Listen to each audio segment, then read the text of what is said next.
Hey guys, today I am so excited to talk to you about MaXXXine. It hits theaters on July 3rd, and this is the third film of the trilogy. We have X, we have Pearl, which is a prequel to X, and now we have MaXXXine with 3 X's, of course. Listen, the one thing I've got to tell you coming out of all this is that Mia Goth, as we all know, and if you know, you know, is a star.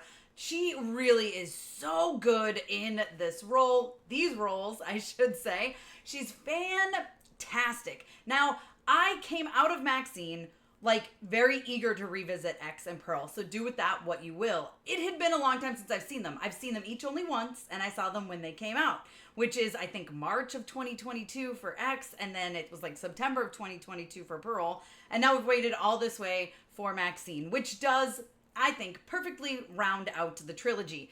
I really am excited to go back and revisit stuff because I think that's going to help a lot.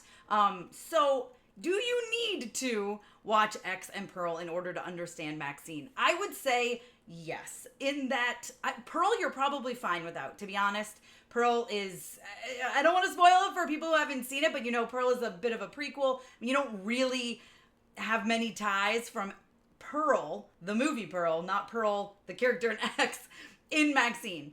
I think if you haven't seen X, there are some things that are just not going to hit for you. You're probably going to be waiting for like the big reveal of what happened, and well, what happened is literally the events of X. So I think there's that. So if you haven't seen it, I definitely recommend at least watching X, although I do love both of the films, so I think you could definitely do well with checking out X and Pearl. You have time. It doesn't come out till July 3rd. So definitely check those out if you haven't already, or maybe even revisit them. Because like I said, it had been a while since I've seen them, and I really wish I had rewatched prior to this. Not to say I didn't understand things, but I think I would have gotten more out of the full experience. Now, what I also will say is that this is a horror trilogy. This is an iconic horror trilogy at that. I absolutely love the first 2 movies, and MaXXXine to me is the weaker of the 3, the weakest of the 3.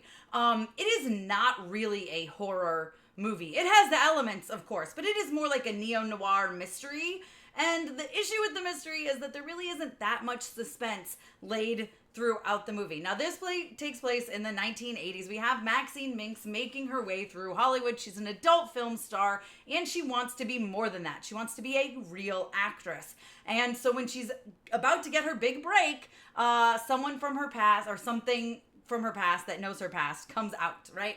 And so she has to essentially confront her past, make sure it doesn't come out and ruin her big break.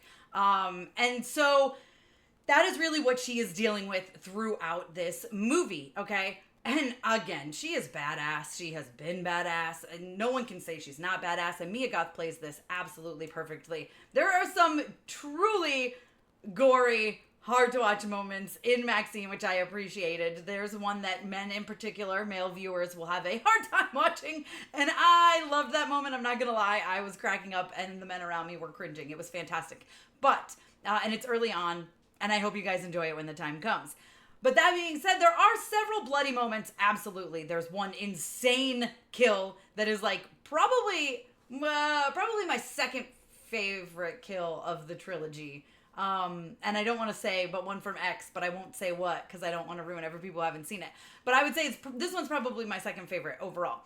But there's not a lot of that blood and horror and gore. And it's not really like a slasher, right? Still, it's really, really good. It is, like I said, it's like a neo-noir feeling. There is that mystery, and even though there isn't a ton of suspense tied to it, it is still there. You know, you're like, what is happening? Who's doing this to her? At the same time, we have the Night Stalker who's killing other people. So it's like all this stuff is going on in this world around Mia Goth's character, around MaXXXine, and it's interesting, and it's intriguing, and it's a little bit captivating, but it's exciting to get the full rounded out story. This is where MaXXXine has gone from where we have seen her in X, and it is entertaining to say the least. Again, she's phenomenal. We also have an incredible new supporting cast coming in because, you know, people tend to die in these trilogies. So we have this new incredible supporting cast, which Elizabeth Debicki is phenomenal. She plays the director of the movie that is hiring Maxine Minx, the horror movie. She's fantastic. She's so good.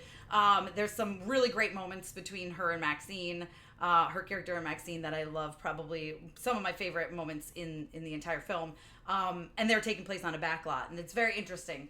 And I really, really dig her, and I think she's really powerful and really cool. And she's badass as well. Then we have Giancarlo Esposito, which, come on. I mean, what have you ever seen him in that he's not good in?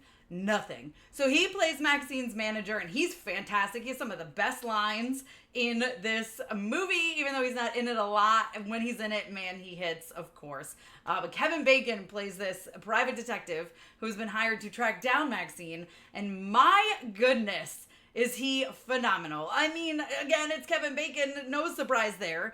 He's fantastic. He's so good. I absolutely love him. And there's a scene in particular between him and Mia that's just incredible. So what I will say is this brings in a fantastic supporting cast. It does round up the trilogy very well. I wish it leaned more into the horror, and I wish if it was going to go mystery, it would have really been more suspenseful than it was. Unfortunately, I feel like it was missing something. And maybe I can't quite put my finger on it yet. Maybe I need to revisit it. Maybe I need to revisit the previous films in order to understand. But I think it has something to do with that mystery and that suspense. Because for me, it wasn't that big a mystery. And when the reveal happens, I wasn't like jaw on the floor, oh my God. It wasn't one of those moments. You know what I mean? So potentially that's what it is. I don't know. There's rumblings that Ty West is going to bring out a fourth movie that has to fit into this world, and I'm here for it. There's definitely tons of places they could go from here. I did enjoy MaXXXine. I did. Like I said, I just love Pearl and X so much that I feel like this is probably the weakest of the three, but that doesn't mean that I didn't enjoy it, because I really did. And I left it very excited to revisit X and Pearl, because it has been so long since I have done so. So again, do with that what you will. You guys let me know if you're excited for MaXXXine and if you're going to check it out in theaters on July 3rd down below in the comments. Be sure to give me a thumbs up. Don't forget to subscribe. Hit that notification bell so you don't miss out on more videos like this one. Follow me over on Instagram, Twitter, TikTok, and you guys can check me out at MamasGeeky.com. Thanks. I'll see you next time.